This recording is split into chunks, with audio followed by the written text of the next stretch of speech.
Welcome to all of you participants to the second session of the Interfaith Youth Convention on the European Green Deal. It is a pleasure to welcome you here today in this Zoom event, which gathers young people from the Bahá'ís, the Buddhist, Christian, Jewish, and Muslim confessions and communities. I am Father Manuel Barrios. I am the Secretary General of COMECE, the Commission of the Bishops' Conference of the European Union.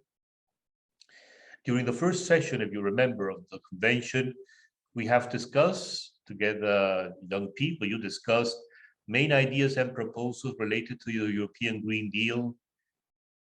And today, in this conclusive session, we will address them in dialogue with the European Vice President, Frans Timmermans. Before that, however, we have two guests who will open this convention today. One of them is very well known. She is Roberta Metsola, MEP Roberta Metsola. She is a member of the European Parliament. She is Vice President of the European Parliament, where she is in charge of the Conference of Parliamentary Committees for Union Affairs, COSAC, and of the implementation of Article 17 of the Treaty on the Functioning of the EU. You know that this article regulates the dialogue between the EU and churches and religious communities. She is also a member of the Committee on Civil Liberties, Justice and Home Affairs, and of the Delegation for Relations with the United States, serving in the European Parliament as a Maltese member for already 3 parliamentary terms. Unfortunately, she cannot be here with us today. She's in Strasbourg. Yesterday afternoon, she was elected by the People's Party group as their candidate for the presidency of the European Parliament. But she's sent to us, nevertheless, a video message. So I invite you to hear this video message, and I please ask Mo to broadcast the message now.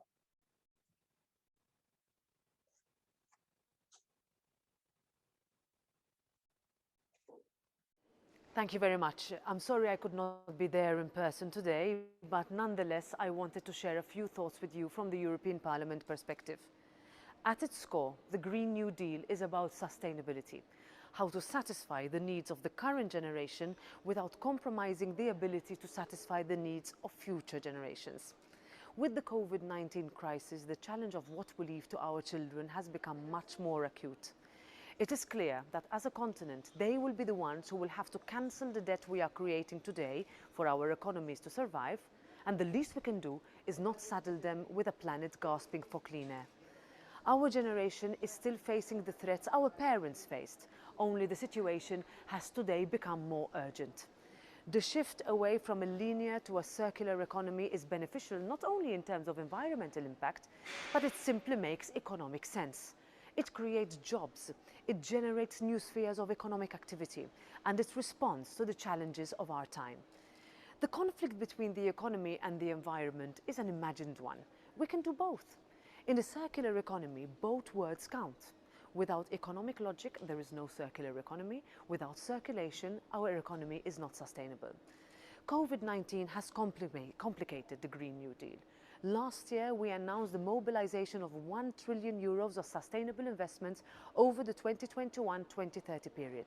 It was an unheard of amount, and what was needed? In reality, we put our money where our mouths are. Sustainability, the Green Deal, is that way out of this crisis economically and health-wise. We cannot simply go back to the way it was before. Things must be different.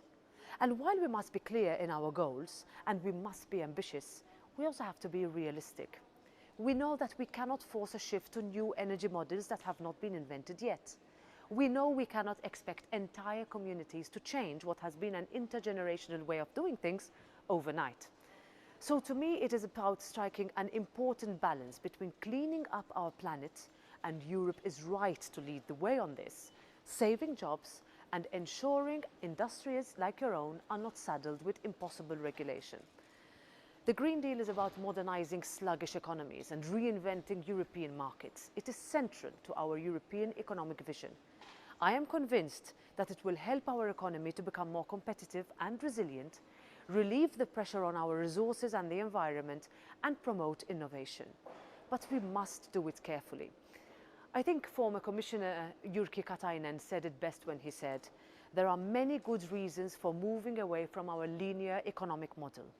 In a world where the population rises every day, with huge demand placed on land, water, food, feed, raw materials and energy, we cannot rely further on a take, make, use and throw away approach. The Commission plans to use a mix of regulation and incentives to ensure that sustainability is taken into account in investment decisions. It will increase the resources devoted to climate action under the EU budget and leverage additional public and private financing. We also have to make sure that targets are not just a quick headline, but are achievable and obtainable. Take our ban on single-use plastics. Less than a third of all plastic is collected for recycling. The EU's goal is to quadruple the capacity for plastic recycling by the year 2030, at which point all plastic packaging entering the EU market will be recyclable or reusable. We produce 26 million tons of plastic waste per year and mostly export waste to Asian countries and therefore throw away 90% of the value of plastic packages while only retaining 5% in our economy. We can and we must change that. The Green Deal does not just advance the environmental agenda, but it also advances the social justice agenda. It gives us the opportunity to address those member states lagging in their sustainability commitments, while at the same time addressing skill shortfalls and innovation gaps. COVID exposed the vulnerabilities of many of our supply chains in medical supplies, food and consumer goods. The Green Deal provides tools for the Union to address these vulnerabilities while benefiting local producers and manufacturers.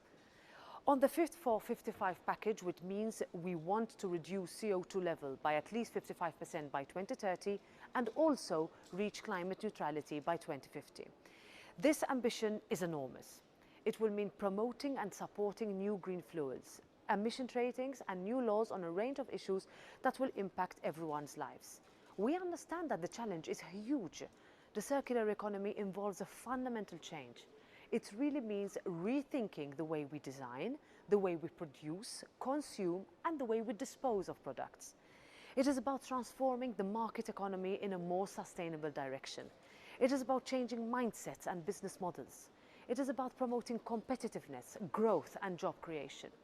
Our economy can grow further, more sustainably, if we are smarter. And while this remains a global challenge, I want Europe to lead. And for Europe to lead, we must be open and we must listen. And that is my commitment to you, that our door will remain open and we will keep listening. Thank you for your time.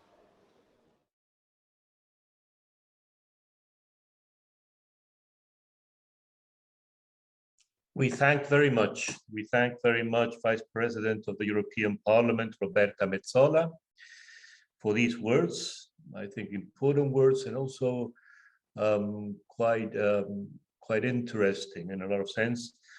Addressing the importance of everybody's participation to work together on the ecological transition for the future of the EU and the entire world. And now we go to our next high-level speaker, our guest of this first part of the convention today. We have the pleasure to have Imam Ajmal Masroor. Here you are.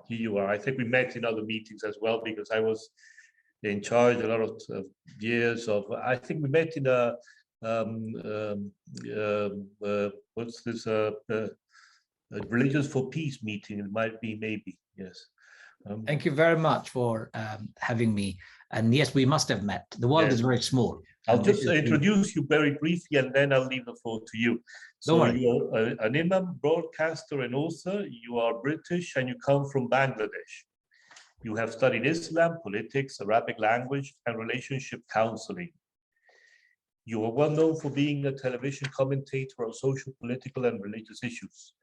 Apart from that, you are also leading of the Friday prayers at 4 mosques in London. You're a member of the Muslim Council of Britain. You are the Central Working Committee spokesperson for and a member of its national consultative body of the Islamic Society of Britain. You're also chairman and director of Communities in Action and the chairman of Children Plus, a charity that focuses on providing humanitarian assistance to children in poverty in the world. You run the Barefoot Institute, which provides support and education for Muslim relationships, including marriage, divorce, and family mediation. You are married and you have 2 children. In 2010, you stood in the UK general election in an inner London constituency representing the Liberal Democrats and came in 2nd place. You write regularly on social, political, and spiritual issues facing the world in general and the Muslim community in particular. We can say that you have been a social and political activist for all your life and have become known for the moderate voice of Islam in the UK. We're very happy to hear what you have to say to young people from different faiths gathered today here in this meeting. And I leave the floor to you. Thank you very much for your very generous introduction. And thank you for listening, ladies and gentlemen. I wanted to give you a quick perspective from a perspective, a faith perspective, and an Islamic perspective. I wrote a piece recently called the Green Fatwa. Now, Arabic word fatwa always conjures a negative image of Iran, Salman Rushdie, for those who are old enough to remember, and many other fatwas to do with cartoons, this, that, and the other. But the fatwa word has been hijacked by people and denigrated, because fatwa actually literally means to issue edict or verdict to facilitate harmonious coexistence and living, and a living that becomes conducive for the benefit of all. So using that fatwa as a term, I'd like to call my intervention today a green fatwa. But preamble to this green fatwa from an Islamic perspective, there are a couple of points or few points that I'd like to raise that makes a Muslim's position very clear. Firstly, a Muslim by faith and by conviction believes and must believe that they are creation of God with intellect unparalleled to any other creation. And their abilities to express their thoughts, feelings is supreme, using sophisticated language, emotions, and expressions. And this doesn't exist in any other species. And that is the first and the foremost point that a Muslim must believe. Secondly, the whole earth and its surrounding environment has been designed for the benefit of humans and has been entrusted upon human beings. And human beings have been termed by God as Khalifa, representatives, God's ambassadors, caretakers of this earth, on this earth, so that human beings can use, innovate, create solutions using their brain that I've just talked about, their language that they're very good at, exploring sustainable relationship between themselves, the environment, using technology, science, and innovation, finding creative solution. Number 3, human beings have been created with honor and dignity. Honor and dignity by birth, by virtue of being a human. That honor and dignity includes freedom, freedom to think, freedom to explore, express, freedom to enjoy this earth.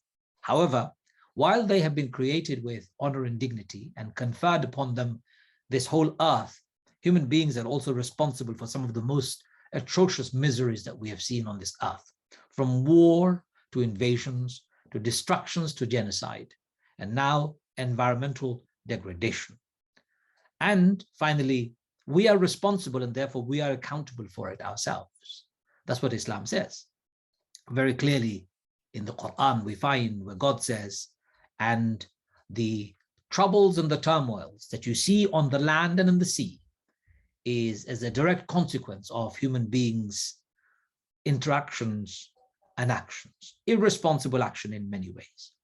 So the climate change that we see, the energy problem that we experience, the shortage of water in many parts of the world, the degradation and destruction of biodiversity and abuse of our land, chemicals, toxics, heavy metals, pollutants, waste, ozone layer depletion, all of these are direct consequences of our failure to recognize who we are.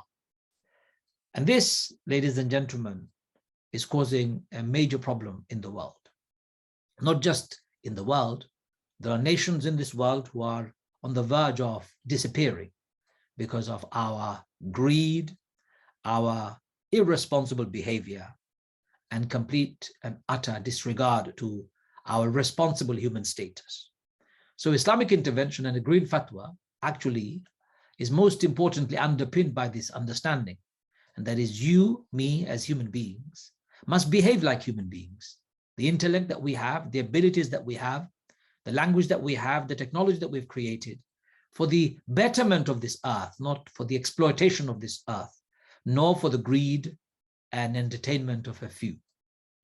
So what I would like to propose, and Islam proposes, are a few sustainable solutions. Number one, most important one, don't be wasteful in anything that you consume or you produce. Take what you need and don't make it excessive. Even amount of food that you eat. Saying of the Prophet is, eat 1/3 fill with your stomach with solid food, 1/3 with liquid, and keep 1/3 empty for air. A very fantastic metaphor. I've been maintaining this diet for the last 25 years, and my weight has been the same all the way through. I'm 50. I'm extremely healthy. I don't need to run every day. I do cycling, but my diet and not being wasteful is my key to success. More than 40 billion pounds worth of food is wasted by people in Britain alone, my country, from their dinner plate to the dustbin. 40 billion pounds worth of food wasted could save and feed the most poor people on the face of this earth and directly impact our environment, improve it too. Number two, reduce your food intake. So if you need to eat, eat less. Don't eat because your eyes are hungry. Eat because you're hungry. That's the saying of the Prophet. Number three, walk more, cycle more, drive less. In fact, it is not just drive less. I have said in my local mosque that the mosque should shut the door or shut the gate to a person driving to the mosque on their own if the car is only occupied by one person. Why would they want to walk, come to the mosque on their own in a car unless they've driven from afar? Local people should walk more, cycle more, walk less. Number four, reduce wastage of our daily products. So for example, recycle more, create compost bin in your in your backyard if you can. Use your paper bag or cloth bag rather than plastic bag. Number five, never litter the street. I am often very astonished that people who smoke, they smoke and they just throw their cigarette butt on the street without thinking twice. And I've stopped intervene Muslims when I've seen them do that. I've seen people leaving their rubbish on the floor. So an Islamic intervention would be, don't litter, because littering is against your faith. Number six, conserve energy. All the light bulbs that we keep on when we're not using them, all the charger plugs, all the things that are running at the background, if we switch them all off, we'll also be saving a lot of energy. Imagine our cities in Europe, especially bigger cities. All the skyscrapers and tall buildings at night are glittering with light. Why? Nobody's in those buildings. Switch them off. That would be an Islamic intervention, a green fatwa. Number seven, preserve water by using less water. I tell my congregation in my mosque, and I tell Muslims, we use a lot of water, almost 5 times a day for ablution. We use water when we go to the bathroom to clean ourselves. It takes a lot of water, but you can actually reduce the consumption of water. Water usage and using less is very important. Number 8, plant more trees in your garden and in public places. Number 9, eat less meat. And number 10, use spiritual values to bring spirituality back in our life rather than pursue material. Materialism is the cause of current degradation of environment. Everybody is only interested in quick fix, quick buzz, the latest gadget, latest this, latest fashion. If we moved away from pursuing materialism and focused on spiritual values and spirituality in our life, less would seem big and massive. Thank you very much. Thank you very much to you, and also thank you very much, Imam, for having kept your time. These are also very important issues, and sometimes difficult to explain in a few sentences, in a few minutes. So now we pass to the second part of this convention, which has the intervention of the Vice President of the European Commission, Frans Timmermans. And I leave the floor to Simon Gallagher, if he's here. Hello, good morning, everybody. Thank you, Father Manuel Barrios, Roberta Metsola, and Ajmal Mansour for your words and for opening this dialogue session of the Interfaith Youth Convention on the European Green Deal. My name is Simon Gallagher. I am the chairperson of the European Fellowship of Christian Youth. I'm pleased to welcome you all, the young people here today, representing a range of different faiths, including Bahá'í, Buddhist, Christian, Jewish, and Muslim confessions, all with a desire to see action taken at the European level to deal with some of the greatest ecological and social challenges of our time. And the European Green Deal has the potential to be of central importance to meeting those challenges. Now, I'm very pleased also to welcome and introduce His Excellency Frans Timmermans, European Commission Executive Vice President for the European Green Deal. Executive Vice President Timmermans has worked extensively on developing the European Green Deal and recently represented the European Commission at COP26 in Glasgow.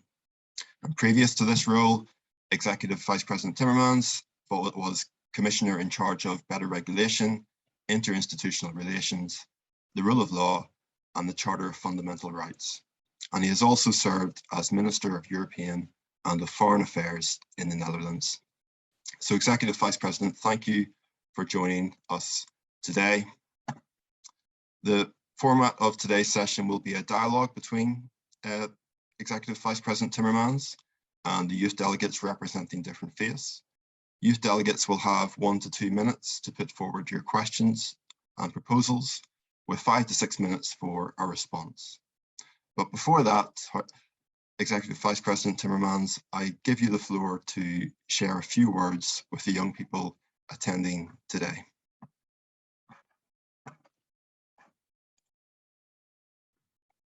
So I think His Excellency Frans Timmermans will join us only at 11:30, so we might have to wait a few minutes. No problem, that's fine.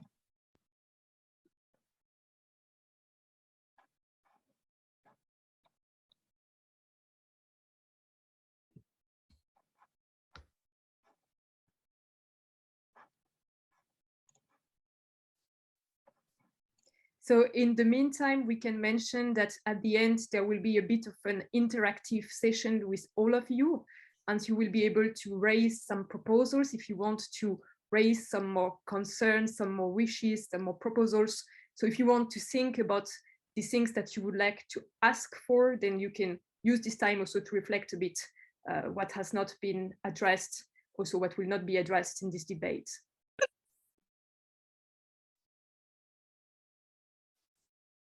Father Manuel, I was going to say, if you have a few minutes before our next speaker, if anybody wants to ask any questions on the points that I've raised, maybe we can use that 3 minutes instead of staring at the screen silently.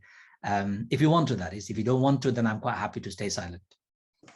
You know, I think that's a very, very good idea. So if anyone wants to ask a question, I think the chat window will already have 34 messages. It might be better to raise the hand, the virtual hand or the physical hand, and we give you the word. So if there's any question for the Imam, for his intervention, I think was very enriching. Well, this is a time we can use to ask him some question.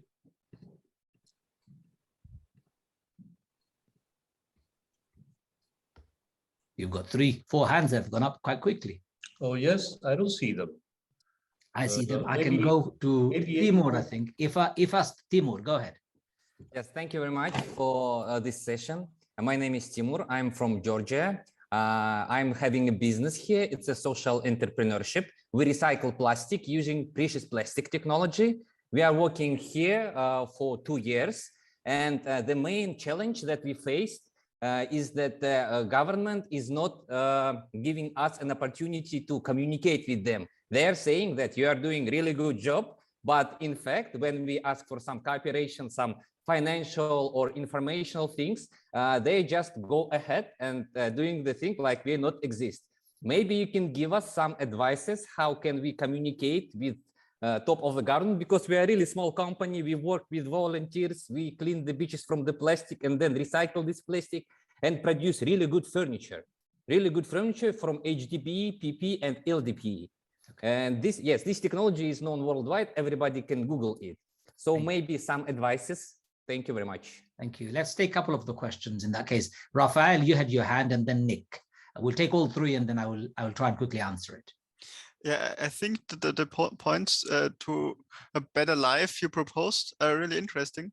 But since we're here to talk with politicians, I think it's also important not to change the way of your life by eating less or by doing more for a green world, but also by voting. And at least if I think when the politicians change the rules, then everyone can adapt without needing so much energy. So right now in Austria, it's dangerous to go by bike because the streets, there are so many cars.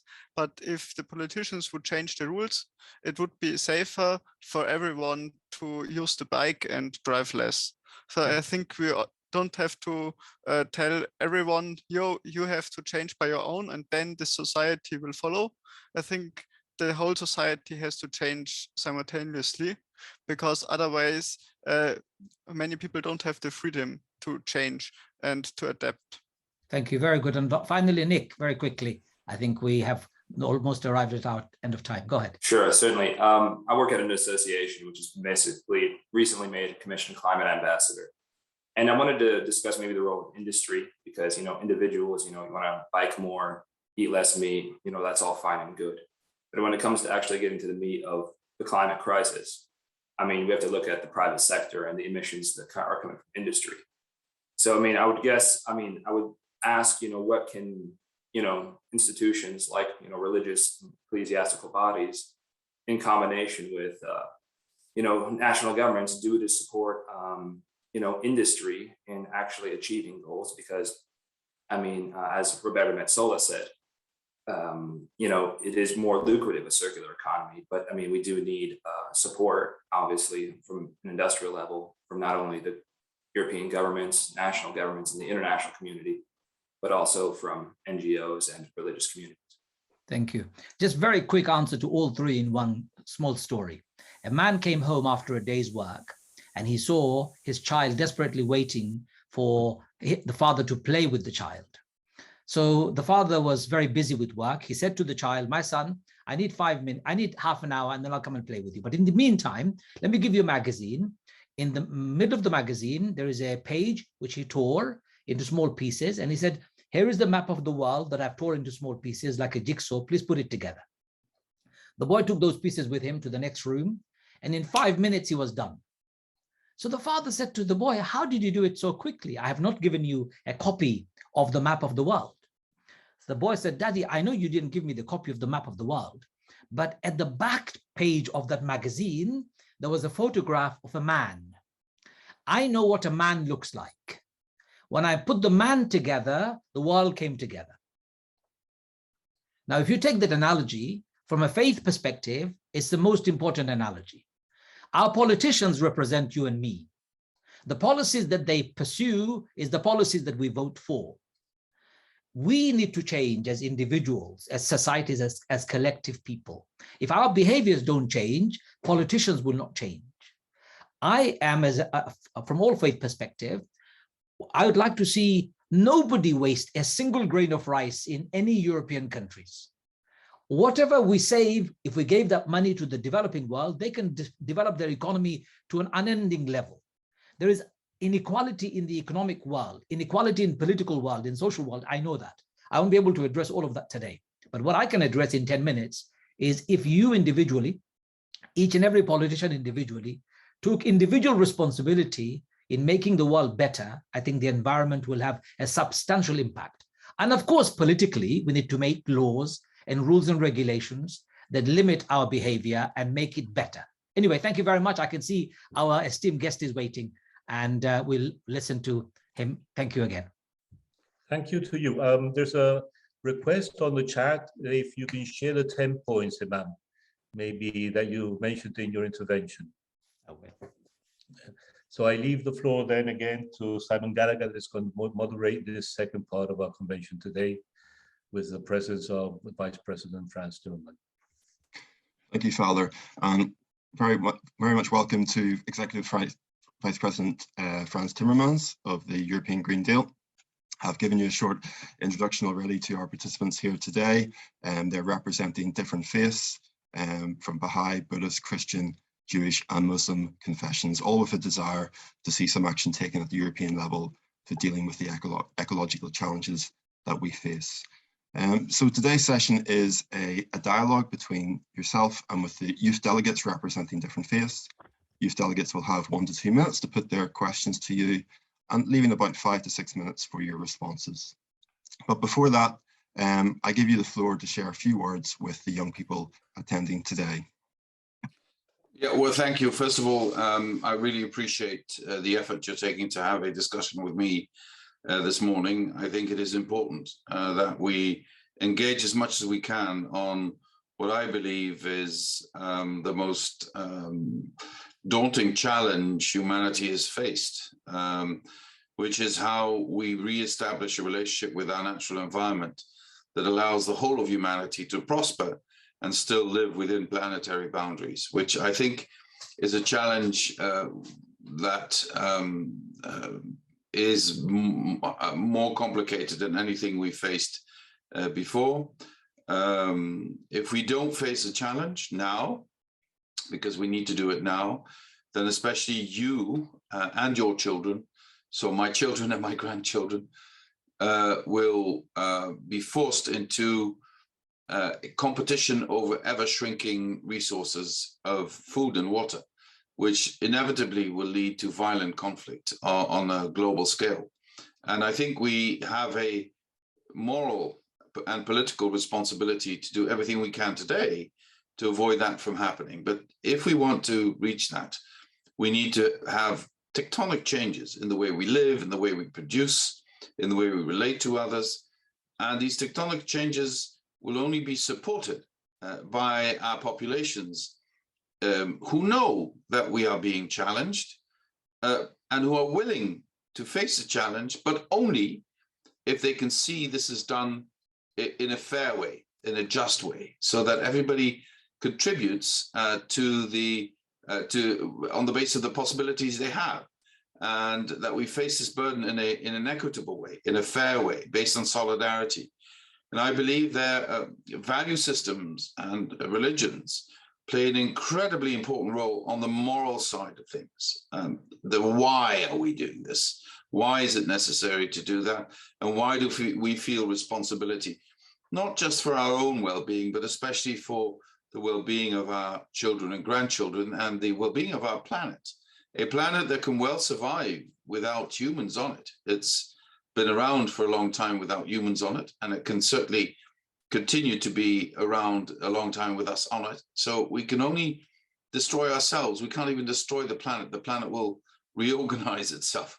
So the bottom line for me is, can we rekindle the spirit my grandparents had after the Second World War, when they knew they were rebuilding a Europe, not for themselves, but for their children and grandchildren. They knew they wouldn't profit from that as much, but they did it with a lot of enthusiasm because they wanted their children and grandchildren to live better lives. I think we are before the same type of choice right now, and your guidance in this, your continued demand that we act is of essential importance if we are to succeed.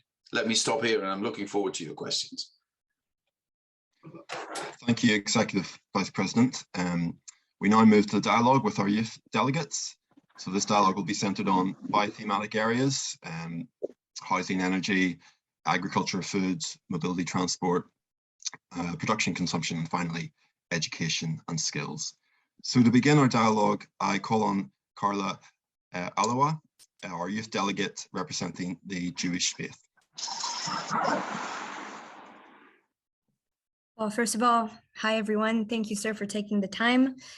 We have been working in groups to discuss what we could propose to the European Commission a couple of weeks ago. And when it comes to infrastructure, We would like to propose a new stream within the new European Bauhaus that would enable a control of sustainable housing through direct contact with the people affected by it. What was very, very recurrent was the social incentive behind everything we want to change in the European Union. We wanted communities to get involved, and it was clear that the youth wanted people to engage. There was an idea of also a fund for cultural activities and campaigns to promote social cohesions in European trains, for example, such as special carriers that would make people engage and exchange community-wise.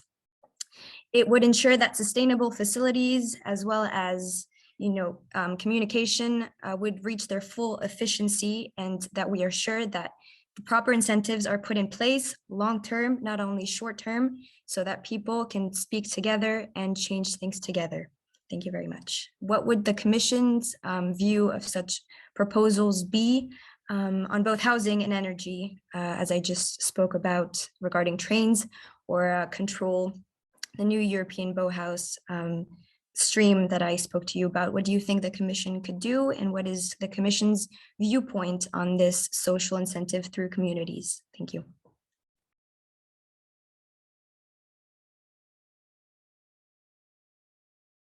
Would you like me to react immediately, or? Yes, because we don't have a lot of time. Okay. Okay. I think the point you're making is extremely important. The way we organize our housing, of course, our emphasis is very much on how do we reduce the carbon footprint? How do we reduce the energy consumption? How do we create more livable cities? Now, the social aspect in that can never be underestimated. So when engaging with architects, with planners, both at city level and national level, the social aspect should be part of that design from the very outset. That's why we decided to refer to Bauhaus, because Bauhaus was not just about building. It was about granting access to affordable housing with high levels of comfort to groups in society who before that had never had that access. So I think we are before the same sort of challenge. How do we create housing that contributes to reducing our carbon footprint, but at the same time contributes also to people finding new common ground with other people, a sense of community, which is something that we desperately need these days. And the same applies to public transport. Your generation is not so keen as previous generations on having their own car, because, you know, if I remember, my grandparents couldn't even think about owning a car. So for my father, the measure of his success was the fact that he could afford to have a car. And my generation still feels the ripple effect of that. If I look at my own kids, they want to get from one place to the other, and it has to be available and it has to be as comfortable as possible, but it doesn't have to be your own car. And that gives us an opportunity to also create forms of social contact in public transport that will allow society to come together. The one, and I might make it bigger than you intended your question to be, but I think it's important to say this.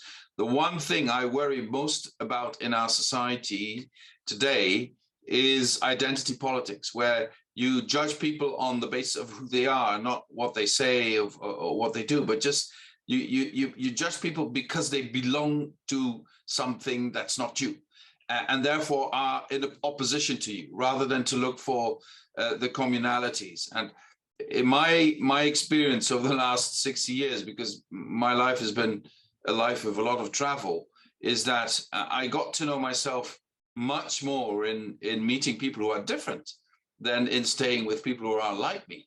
I became a Dutchman because I lived abroad. It would have taken me much more time to understand what it is to be Dutch had I only lived in the Netherlands.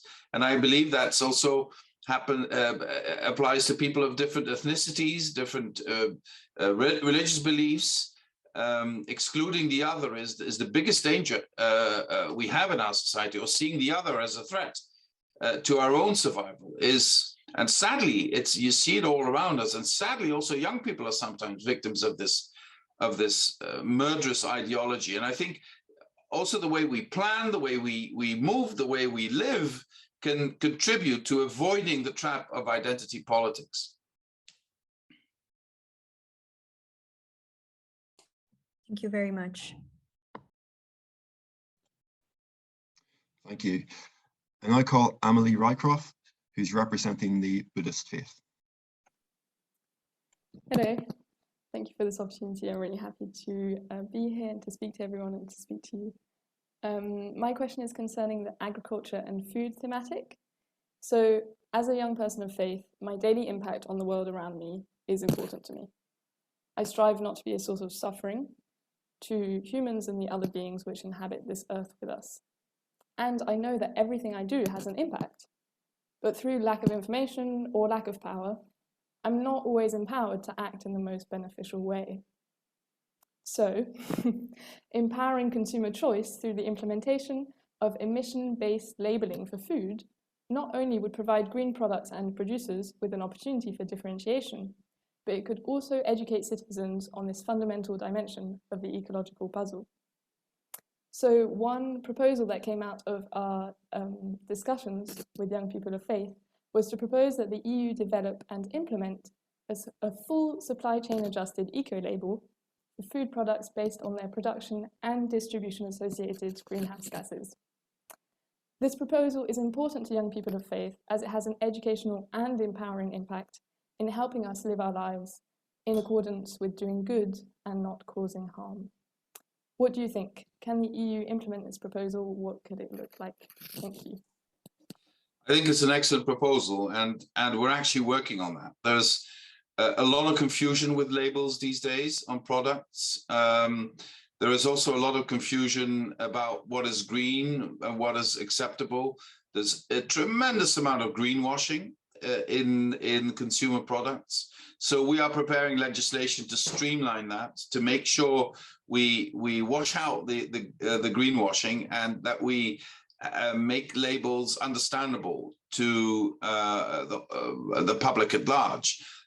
So it has to be across brands, across products, and the same sort of reference that people can relate to. Now, of course, it all starts with nutritional values, but I think it is, as you say, extremely important that we make sure we also introduce aspects that could allow people to judge the carbon footprint. One issue that we will be looking at now very shortly is the issue of deforestation. Has the product been made with products that have been produced through deforestation yet? Yes or no? Social aspects. We don't want products involved where child labor is involved or where unacceptable social conditions are involved. In textiles, that's an incredible challenge, but we are moving into that direction. So I hope that within a couple of years, at least in the EU market, we can create full clarity on what's in a product, how the product's been produced, where it comes from, and what its carbon footprint is, including, of course, if it's food, its nutritional value. We're not in the business of telling people what they should buy or what they should eat. We're just in the business of informing them in the best possible way so that they can make informed choices. You know, I get this a lot. People telling me, you're going to tell us, you're going to prohibit us eating meat or buying this or buying that. That's not our intention. Our intention is to create a stronger position for consumers and citizens, so for them to be able to make informed choices. And for that, we need to take the confusion out of the, because, you know, for many producers today, sadly, the thinking is if I can't convince them, at least I can confuse them with all sorts of labels into buying my product, even if I know that my product is not sustainable. And it's our responsibility as public authorities to take that out of the equation. And I believe your proposition goes a long way into that direction. Yeah, thank you. It's great to hear. If I may just say very briefly, something quite radical that came up also in the discussions with the youth was this aspiration that at one point in the future, these products that, as you said, are maybe aiming to confuse, or products that are not environmentally or socially sustainable and beneficial, that they wouldn't even make it into the marketplace. They wouldn't even make it into the supermarket or wherever we buy our products. So I just wanted to express that there was this quite radical wish. Maybe it would seem limiting to our kind of limiting our choices. That could be one way to see it. But actually there was this wish that these products wouldn't even make it into a place where we can buy them. Well, frankly, I believe there is broad public support at some point for us to say we will ban products from our market that were created through deforestation of primal forests. I think there is a strong public support for us to move in that direction. We want to have a step-by-step approach, because as we decided at COP26 to actually fight deforestation, we want to give those countries who still, destroy forests for production of agriculture or other products. We want to give them an opportunity to change their ways and work with them constructively. But at some point, if that doesn't work, products will be banned from European markets. That's absolutely clear. Wonderful, thank you. Thank you. We now have a question from Yusra El-Zambali, our Muslim representative. Thank you very much for taking the time to have this conversation with us today. So as a group of Europeans with different faith groups, we found ourselves pulling on the same string when it comes to topics of environmental protection, because human responsibility and behavior are particularly important in all faith groups, as they have significant effects on every living being on the planet. There were various issues brought up by the youth during our first webinar addressing the topic production and consumption. The key concerns mentioned were company accountability on both environmental impacts as well as human well-being. Company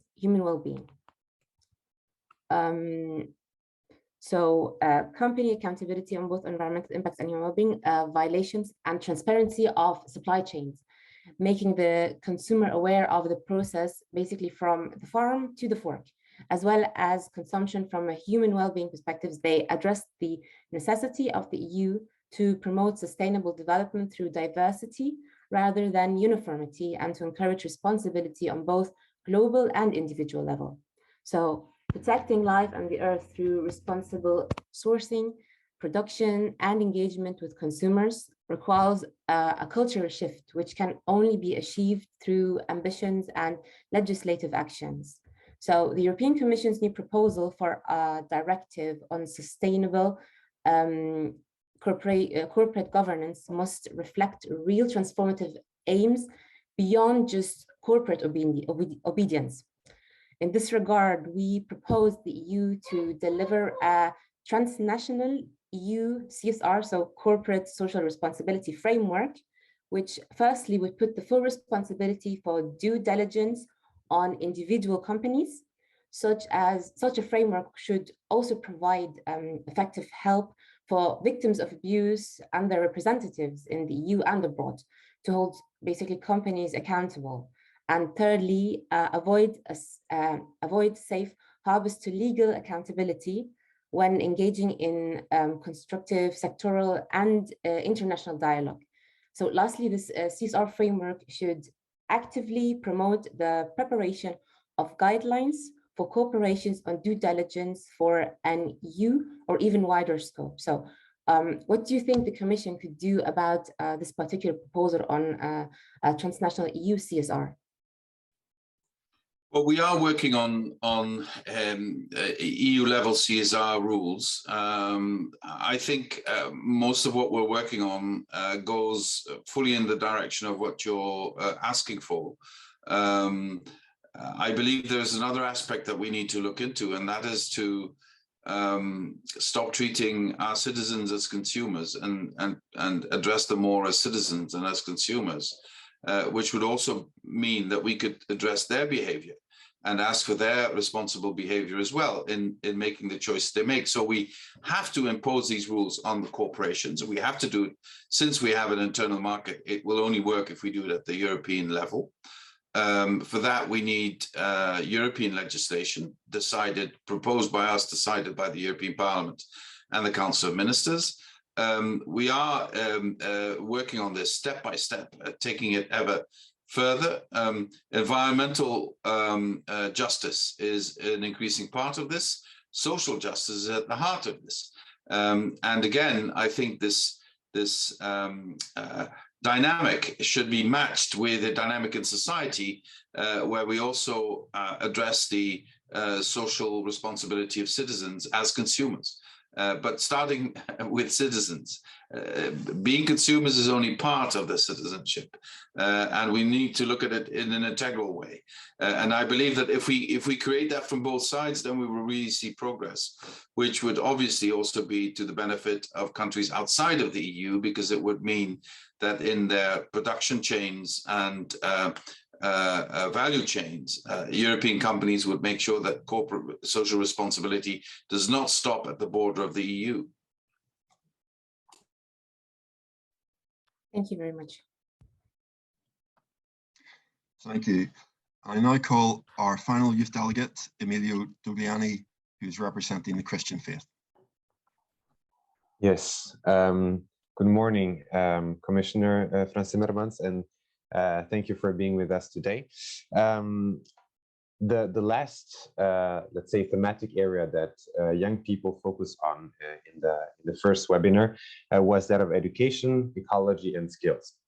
And in this field, it is very important that the European Green Deal can support skills and formation so that we achieve the targets of climate neutrality. But also that we create the preconditions to a change in mentality in how we really act and work and live in our common home, in our environment. And also basing on the assumption that education is not only the task of schools, but of an entire community of families, training centers, and people-to-people contacts, then faith-based actors can really not only convey green policies and inspire action in this regard, but also commit to these ecological behaviors and educational endeavors by teaching young people, but also older generations, of course, the importance of human access to the protection of creation and of the care of our environment. And so that is why during the first part of the convention, the young people suggested that the EU should involve and develop partnerships with faith-based communities and actors within the education sector, so that we can deepen the centrality of ecology and also of climate, and do it in a transnational perspective, according to a transnational process of cooperation on environmental education. And this could be, for instance, done through programs that tackle education, address education, such as Erasmus+. And the EU could really foster these partnerships so that also organizations, faith-based organizations that are oriented to ecology and the care of creation can take part in it.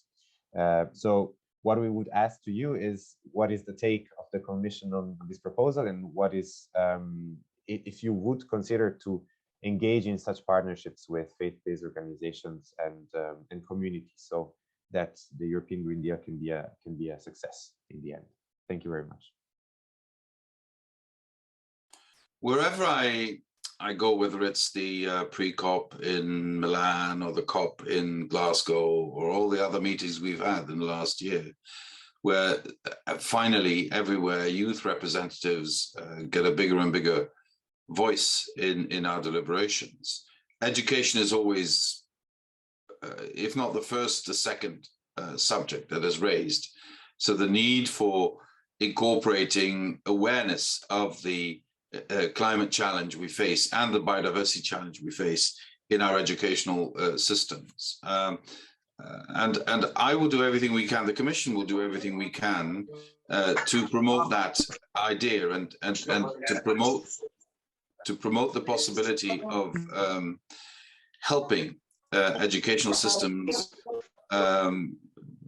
develop the plans or curricula to educate young people into understand. I don't know what's happening. Somebody is not mute. Yeah, exactly. So can you please unmute yourself? Okay.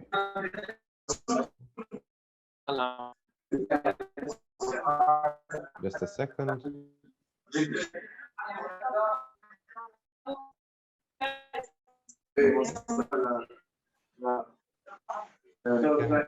Everybody please mute their microphone.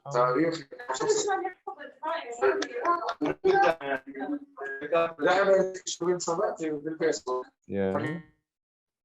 Okay. No? Okay. Okay, I think we're okay. Yes, please.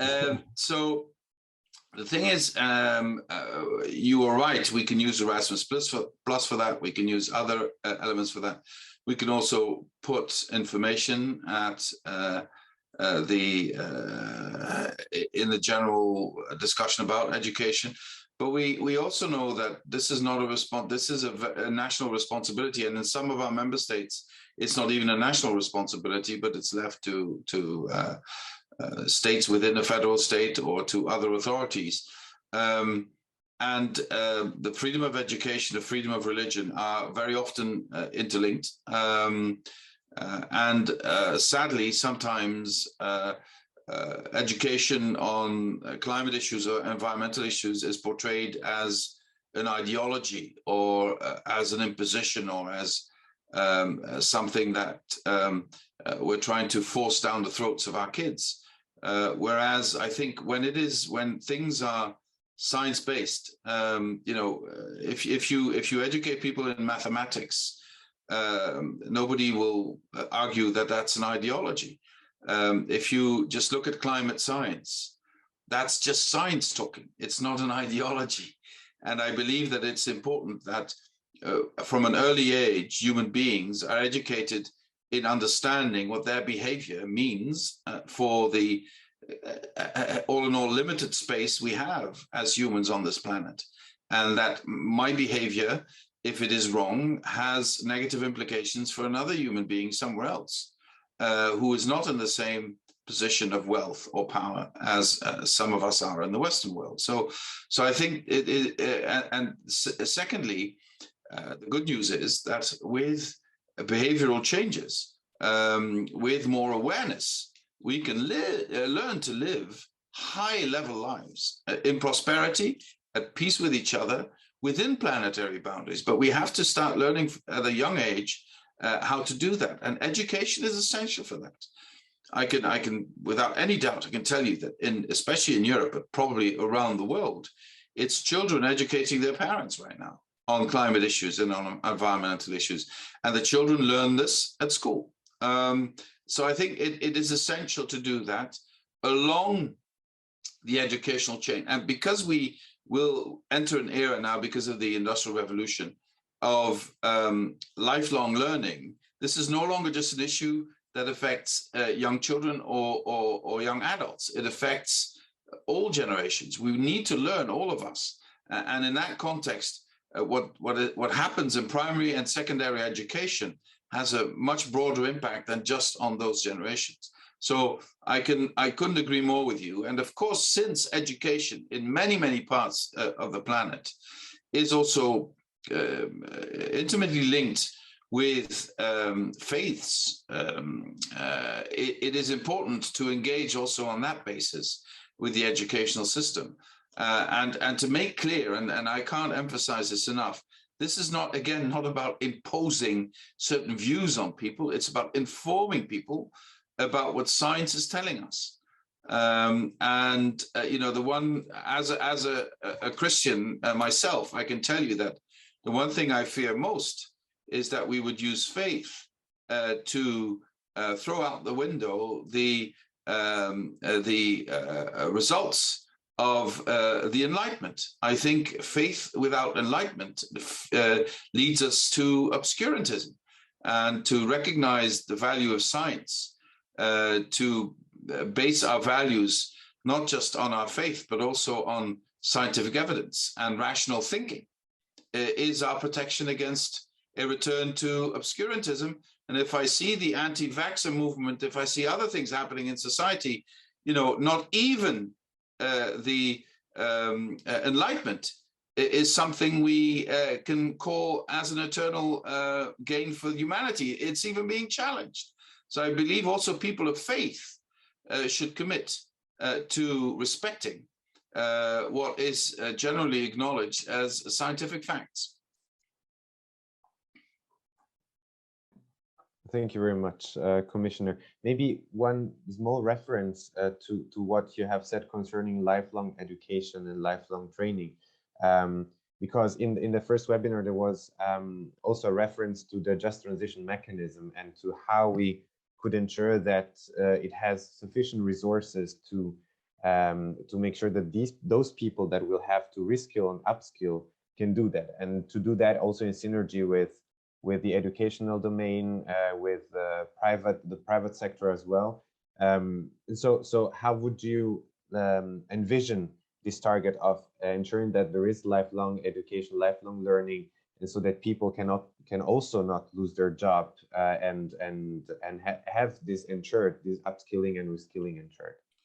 Well, the two tracks mainly. First of all, our whole educational system should be how should I say this, degeneralized, degenerationalized, so that all generations can be part of it. I think that is part of how society is developing. And secondly, we will see a massive transition in the workforce. I don't think there's any need for any European to be unemployed, but there will be unemployed Europeans if they don't have the skills to be able to be active in the economy that's coming. And this will lead to a massive operation of skilling and reskilling of large parts of the workforce, especially working class, lower middle class workforce. And that will be one of the most challenging efforts our society will have to go through in the next 10, 15, 20 years. So it's that imminent and it's that urgent. And only if we get this right will we be able to convince a majority of our citizens to follow up us in this transition. You know, the problem, especially in Europe, is if you believe that transition leads to loss, you would rather stick with what you have than embrace a transition that will be a risk to you. So there has to be more optimism. There has to be more clear indication that it's not a loss, but a gain. And if I don't gain myself, then at least my children and my grandchildren will gain. If that is not a generally accepted belief in society, we will not make this transition. Thank you very much, Commissioner. I give the word back to Simon. Thank you, Commissioner, for your responses. We have a question in on the chat from Mahilda Hoxa. I apologize if I mispronounce your name, but there's a specific point in it about pollution in the rivers in the Balkans area, but it touches on a wider point about the potential for corruption among politicians and wider society to be an impediment to making these changes. What are your views on how that can be tackled? Well, I think this is one of the biggest issues we face these days. In this transition, there are people of goodwill who will use all the opportunities to help society transit in a fair way to the society that's coming. But there are also predators out there and people who think they can profit from this transition. It's been like that in every industrial revolution in human history, and this is one of the most profound we've ever faced. So I think we have to make sure through regulation, through democratic processes, through the engagement of all citizens, that those who misbehave are held accountable for their misbehavior.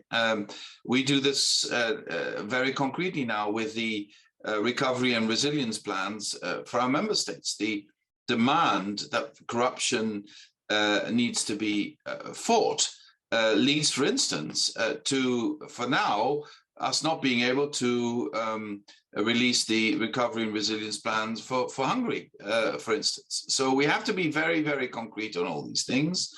And misbehavior can lead to greater differences or tensions in society. It can also lead to very rapid environmental degradation. And that's the point I think Ms. Hoxha is making on the Balkans, and we see this happening. So we need also, in our cooperation with our partners outside of the EU, especially countries who aspire to become members of the EU, we have to be very clear on the requirements we have in creating an independent judiciary, in making sure that there is free and fair press so that they can report about these abuses, making sure that there is no impunity on misbehavior, making sure that there is transparency in the acting of politicians and in their financial interests, etc. All these things need to be part of our cooperation with our partners worldwide, but especially our partners who have the ambition to become members of the EU. I think that's the best approach to tackling the issue. But I'm not naive. Since we are in this disruptive period in our history, there are always going to be people who are going to try to profit from that, to make quick gains at the expense of others and at the expense of natural environment. So vigilance is of the utmost importance at this stage. So thank you for your responses. I think we are just about out of time. So I want to say thank you for your responses and your time, Executive Vice President, and thank you to our youth delegates for putting forward their proposals. That brings us to the end of a very informative and productive dialogue session.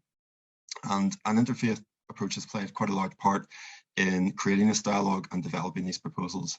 And it really highlights the concerns and hopes of young people for the future, and that these are common across so many different faiths among young people. A report containing these proposals and the outcomes from today will be published, and they'll be shared with you, and we hope that they can be considered and taken on board in your future work on the European Green Deal.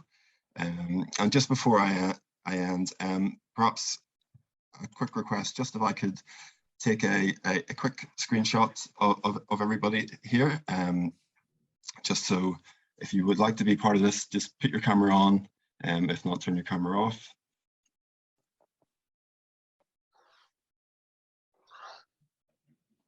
Thank you very much.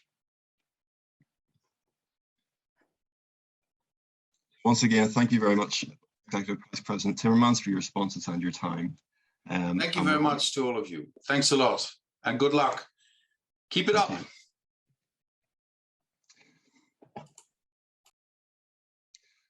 So we'll now look at some takeaways from today. So I will hand over to Bernd.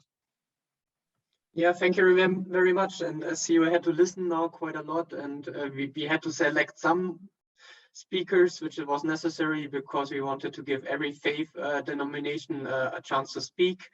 Now we want to be a bit more interactive, and we've prepared a little Menti sheet. Maybe you know menti.com, which is a tool you can use to collect answers. And actually, you can either join the Menti poll by using the link, which should be now in the chat. I think somebody has copied it already there. It is. And also, if you're using your phone at the moment, you can also use your smartphone, and there's a code you need to enter. And yeah, maybe also in video you can already share this the file, and when we can already see the first answers from you. And actually, what we want to know from you is, yeah, what are your impressions from the session with Frans Timmermans? What did you like? What was missing for you? And also, do you have any other ideas you think that might be important to be mentioned in the final report? And yes, if you use the link, you should be able to insert some answers, and then we will also see now the answers you've inserted now on the screen. So it will be also shared with everybody in our sessions. So just take a moment, think about what did you like about the discussions, which ideas would you support, and would you really like to be implemented. and also what was coming short. Also something you maybe disagreed with. That's not the opportunity to share your comments and your ideas. And also, as mentioned, there will be a big final report where we will summarize all the ideas we've collected from the initiative. Okay, I see the first answers are already rolling in. So we can see that it's, yeah, you can see that there needs to be a more fair distribution of the agricultural subsidies. Yeah, that's a quite big discussion at the moment at the European level, and with one vote just happening at the moment. And there's a big discussion on not to privilege the big agro businesses, but rather to give the money to the more ecological farmers and the smaller farmers. To make the distribution more firm. We can also see a comment, which is also big discussion at the moment, about whether nuclear power should be discussed as a green technology or not, which would make it also eligible for funds. And then there's a comment that this definitely should not happen, but it would be pretty problematic. And yeah, but just take a moment. What do you want to read in the final report? Do you have any idea how can we make a just transition possible? So we really need your ideas also for the final report, and we really want to hear your ideas. I think one big point of discussion we had already at the very beginning was on the role of the individual versus the role of the political system. So what needs to happen at the political system, but what's also the responsible of each of us, and also maybe what's the responsible of us as members of our faith communities. So that's definitely something to having in mind. And I think what was quite clear from the comments from the young people intervening was that it's not enough always to say, yeah, the consumer is responsible. You need to change your behavior. That's one part of the solution, but it mustn't be the only part of the solution, because we definitely need a big systematic change at the political level as well, and also the responsibility of the big businesses and also the small business, of course, as well. So it's really a task where we need everybody to take part, and we also need a framework which sets up regulations. Okay, now we can see some new ideas. Where's the idea to provide support to low and middle class workers, and so definitely again the social dimension of the transition, which needs also to be considered, so that not some people feel left out. So the social and the ecological transition must be two sides of the same coin.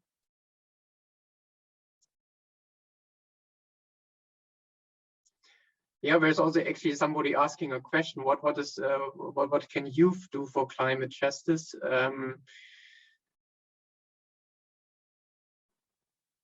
Yes, already many ideas, but we still keep collecting ideas from you.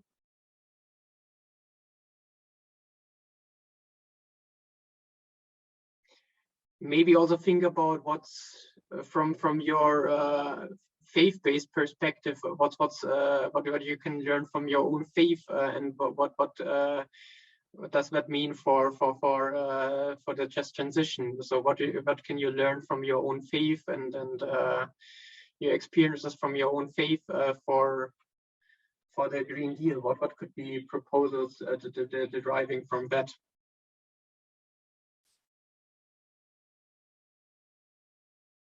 Okay, we see also that the schools should play a role, and that you should have classes focusing on environmental issues at the schools, probably also at the universities. So that again, also the issue which was raised on education seems to be quite crucial also for you in these comments.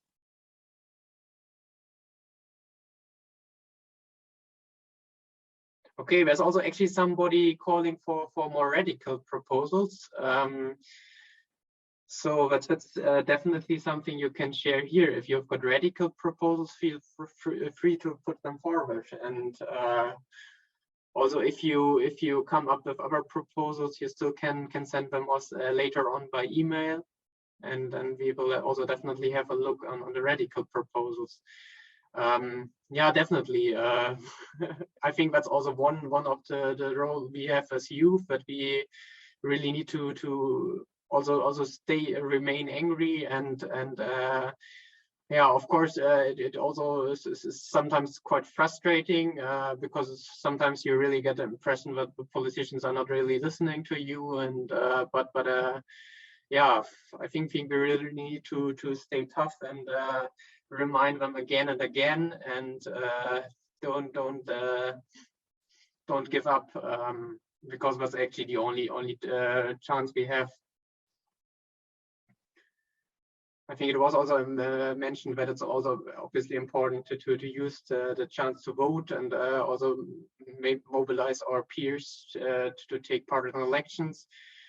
Yeah, probably also we need to reach out to other generations, because unfortunately youth is not the biggest share of the demographics anymore. So we need also to reach out to our grandparents, to our parents, and yeah, really make clear how important the issue is for us, and that we really don't have time to wait any longer.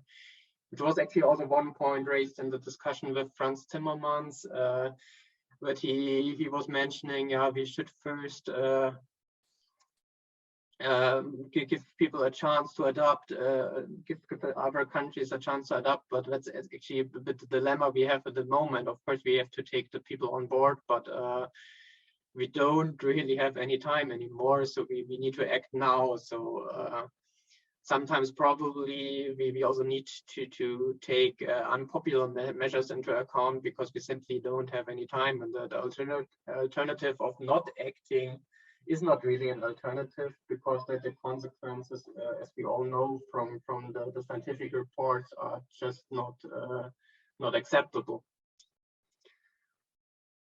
Okay, there was also a proposal about the GDP, so probably we really need to think in also new categories, and not just yeah, remain in the old ways of thinking. So we should really also think about what should be at the focus of our societies. Should it be really economic numbers about growth and just yeah, consumption, or should it be something which probably we also can learn from our faiths, so that it shouldn't be just about consumption, growth. It should be about really well-being of the people, about happiness, also about a good life. But a good life can be also simple, and yeah, that's something for sure also we need to do, is also to yeah, sometimes also consume less, and think also on what we really need, and then what really makes us happy, and sometimes consumption probably is not what really makes us happy, but just which yeah, gives us the impression to being happy, but in the end it doesn't really do it. Yeah, and another quite important point, we need to stop fossil fuels. We can see out, we need a complete phase out. There are at the moment some initiatives at the European level, but for sure they are not going far enough, and there's still hidden subsidies for the fossil fuels. So that's also something I think we really need to remain loud about, and yeah, to connect, and also yeah, that's actually another important point. I think we need to connect with each other, and form alliances, and also to get more visible, and to get our voices heard. And that's also what I think is quite great about the initiative we started here, actually bringing together young people from different faith backgrounds together, and yeah, uniting together to call for more climate justice. Okay, yeah, you still can add your ideas. I think but we are also already almost running out of time. So, but here, if you still should have more ideas you want to share with us, and also which we should consider in our final report of the convention, feel free to still add them to the Menti, or also send them to us by email or on Facebook. Feel free to send them to us. We will collect everything. Also, if you have got interesting documents, feel free to send it to us. And yeah, we will work on our report, and when the report is ready, we will then share it with you, and definitely also again with the policymakers, and make sure that we will be continue to be loud about the topic, and don't give up. And even if sometimes we have got the impression that nobody's listening us, just to remain hard and so loud that they don't have any other choice but to listen to us. Thank you very much. And I think now, Emilio, we are moving on to the next speaker. The last part, yes, to Amale. Amale will introduce the last speaker. Please, Amale, you have the floor. Thank you. Hello again. So His Holiness Ganavajra Rinpoche will guide us in a closing prayer. And I'll just say a few words about him before. So His Holiness is the second son of His Holiness Goma Trinchen Rinpoche, the 41st Sakya Trinzin. And he will be the 43rd Sakya Trinzin. Rinpoche is the spiritual heir of an unbroken succession of spiritual leaders of the Sakya school of Tibetan Buddhism. Having trained extensively in the teachings of the Buddha, Rinpoche combines ancient wisdom and contemporary knowledge in his teachings, which are direct, profound, and relevant to our everyday reality. Thank you for being here. Over to you. Thank you very much. My brothers and sisters, I feel very honored to invite to participate in a pivotal dialogue regarding shaping of EU policies on the future ecological progress, and to dedicate the closing prayers. My guru at the 41st Sakya Trinzin has always said that every religion has its own beauty, and I'm a strong believer in that. And all religions carry the message of practicing non-violence, love, and compassion. I will leave you with a prayer, the verses from Buddha. Pusum soba ngawa sije riboda jiden sumje gumo dhamma sumangba sanyin peba jeba dabe jangawa tene jiden gewe tashi tangbo yin ti nyewa tembe chora miyowa jiden suma rajin la dhami jeba chige tamba jigo namba shijeba tene jiden gewe tashi nyeba yin giden tamba jiden tembe rashi chu mi dala dala ma yin ji shubene soji chora ngoza jidang pajish tene jiden gewe tashi sumba yin. With our thoughts, we make our world. Our mind is central and proceeds for our deeds. Speak or act with a pure mind, and happiness will follow you like a shadow that never leaves. May there be joy in the world with harvest and spiritual rest. May every good fortune come to be, and may all our wishes be fulfilled. As long as the space remains, as long as the sentient beings remain, until then, may I too remain and help dispel the misery of the world. Thank you.